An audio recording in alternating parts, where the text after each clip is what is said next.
Il n'est pas possible ici, nous n'avons pas assez de place pour traiter de tous les détails du tabernacle, tels que la table des pains de proposition, le bassin, le grand autel des holocaustes, tous ces instruments et tous les divers sacrifices qui étaient faits. Restons-en au cœur du sanctuaire, le lieu très saint. Comme nous l'avons vu dans les précédents audios, le seul mobilier était l'arche du témoignage, une boîte en bois de chittim mesurant 2 coudées et demie sur 1 coudée et demie, entièrement recouverte d'or avec un solide couvercle. Le trône de la miséricorde sur lequel, faisant corps avec lui, se trouvaient 2 chérubins d'or. Quelle était l'utilité de cette boîte? L'Épître aux Hébreux nous dit que, cachée à la vue des hommes, mais gardée dans la présence de Dieu, il y avait dans l'arche 3 choses se rapportant à l'histoire d'Israël en tant que peuple. Le vase d'or contenant la manne, la verge d'Aaron qui avait fleuri, et l'étape de l'Alliance. Hébreux 9,4.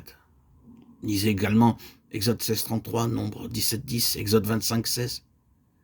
Dans Exode chapitre 16, il nous est raconté comment la manne fut donnée aux enfants d'Israël. À partir du jour où ils voyagèrent dans le désert jusqu'au jour où ils entrèrent dans le pays, 40 ans plus tard, ils reçurent chaque jour leur ration du pain du ciel. Cette manne, semblable à de la rosée au goût de gaufrette au miel, devait être amassée au lever du soleil. Il y en avait assez pour rassasier tout le monde. Un homme avait la quantité moyenne suffisante pour chacun de sa famille dans la journée.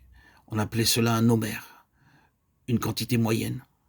Et pourquoi ce homère fut placé dans la cruche d'or de l'arche de l'Alliance, comme témoignage de la provision abondante et suffisante de nourriture céleste pour chaque homme, chaque individu.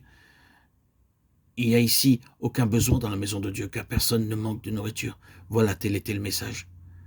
Cette manne était une ombre, un type du véritable pain que Dieu enverrait un jour sur la terre. Elle nous parle bien sûr du Seigneur Jésus-Christ, qui est devenu lui-même notre pain de vie, Jean 6, 47, 50. C'était un miracle aux yeux des enfants d'Israël de trouver du pain tombant du ciel quotidiennement, et ce, pendant 40 ans. Personne ne savait comment la chose s'opérait, ni comment elle venait. Ils avaient simplement à obéir aux instructions de Dieu à propos de sa cueillette, matin après matin. Chaque Israélite devait la ramasser pour lui-même. Il ne pouvait pas être paresseux et envoyer quelqu'un d'autre la ramasser à sa place.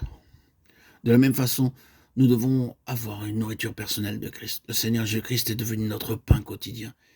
Et comme pour la manne le matin, frères et sœurs en Christ, bien-aimés, chers amis auditeurs, auditrices, nous devons avant toute chose nous nourrir de lui. Ce sont ceux qui ont pris l'habitude de commencer la journée à genoux, qui savent comment se nourrir du pain céleste, par la foi, selon leurs besoins.